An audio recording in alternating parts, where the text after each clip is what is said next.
Hello guys, welcome back to our YouTube channel. So in today's video, I'm going to be showing you how to flip and rotate a video in CapCut. So to do that, come to CapCut, tap on your project. So come and import the video you want to edit. So I'll import that. Alright, so this video, as you can see, there's a car that is being driven in the video. Okay, as you can see, there's a car that is being driven. So what I'm going to do is to flip this video. So to flip this video, come and tap on the video itself. So when you tap on the video itself, scroll the side. Okay. So if you want to rotate this video a bit, you can come and tap on edit here. So when you tap on edit, you can come and tap on rotate like that. Again, you rotate.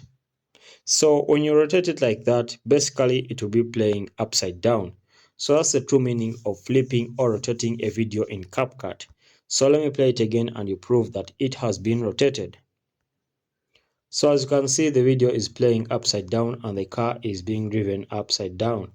So that's how to rotate and flip a video in CapCut. Thank you for watching, guys. We shall meet in the next video.